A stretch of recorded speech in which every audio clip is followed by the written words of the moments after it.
Hello everyone, welcome to বংবেটস। আজকে 14ই আগস্ট। শুনলাম আজকে রাত্রিবেলাও নাকি রাত দখলের জন্য সবাই রাস্তায় নামছেন। তা এই রাত দখলের জন্য রাস্তায় নামার কারণটা হচ্ছে অভয়ার যে ঘটনাটি ঘটেছিল গত বছর 9ই আগস্ট, তার আন্দোলন হিসাবেই আজকে রাস্তায় সবার নামার কথা। গত বছর 14ই আগস্টেও সবাই রাস্তায় নেমেছিলেন, সমস্ত পাড়ার লোকজন, সমস্ত সমাজের লোকজন। আমাদের বাড়ি থেকে আমিও রাস্তায় নেমেছিলাম এর প্রোটেস্টে। কিন্তু পরবর্তীকালে জানতে পারি আর বুঝতে পারি এই প্রোটেস্টটা জনসাধারণের জন্য নয়, এটা শুধুমাত্র একটি পলিটিক্যাল পার্টি যারা হাইজ্যাক করে নিয়েছে। তার কারণ আছে, বলবো। এই কদিন আগেই 9th অগস্ট 2025-এ অভয়ার মা বাবা মানে যারা মেয়েকে হারিয়েছেন তারাই জনসাধারণকে বলেছিলেন রাস্তায় নামার জন্য, প্রোটেস্ট করার জন্য। আর তার কারণ হচ্ছে তারা এখন অব্দি বিচার পাননি।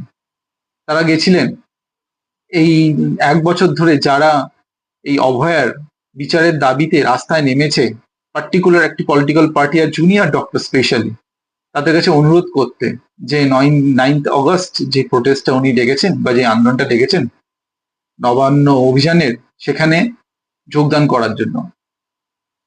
কিন্তু তারা পরিষ্কার না করে দেন, অভয়ের মা বাবাকে না করে দেন। তার মানে আমরা সিপিএম পার্টি অফিসে গেছি, সিপিআই, কংগ্রেস এবং এসইউসিআই, আরএসপি সব রাজনৈতিক দলের অফিসে গেছি। সেখানে সিপিএম স্পষ্ট কথায় বলেছে যে অভয় মঞ্চে এবং জুনিয়র ডাক্তারদের যে আন্দোলন আমরা পরিচালনা করি। এসইউসিআই সাংবাদিক সম্মেলন করে বলছে ডাব্লিউবিজেডিএফ যে আন্দোলন করছে এটাই সঠিক আন্দোলন, ওই আন্দোলনের সঙ্গে আমরা অন্য কোনো আন্দোলন আমরা যাব। যারা মেয়েটিকে হারিয়েছেন তাদের থেকে অবশ্যই বেশি কষ্ট হচ্ছে না এই জুনিয়র ডক্টর ফ্রেন্ডদের, বা যারা রাত জাগো আন্দোলন করতে নামবেন আজকে। যদি আজকে রাত জাগো আন্দোলন আপনারা করতে নামেন, 9 তারিখে যখন অভয়ের মা বাবারা আপনাকে ডেকেছিলেন বা আপনাদেরকে ডেকেছিলেন, সেদিনকে যাননি কেন? কিন্তু অবশ্যই যাওয়া দরকার ছিল। তারও কারণ আছে, তারা এটাকে একটা অপরচুনিটি হিসাবে ব্যবহার করছেন। অভয়াকে তো আমরা হারিয়েছি, তার মা বাবার থেকে বেশি কষ্ট অবশ্যই জুনিয়র ডক্টর বা যারা একটা পার্টিকুলার পলিটিক্যাল পার্টির লোকজন যারা এটাকে হাইজ্যাক করে নিয়েছে, তাদের হচ্ছে না। সেই কারণেই তারা পরিষ্কার জানিয়ে দেয় যে এই প্রোটেস্ট তারা নিজেদের মতন করবে।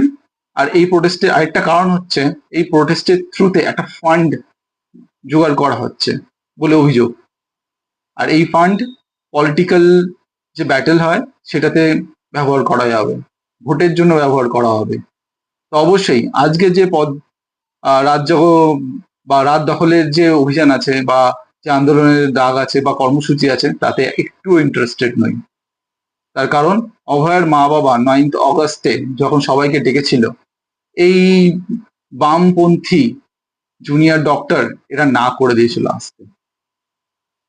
আপনারাই বিচার করুন, আপনারা যদি রাস্তায় নামতে চান রাত দখলের, তা এই কথাগুলো মাথায় রেখে রাস্তায় নামবেন। ধন্যবাদ।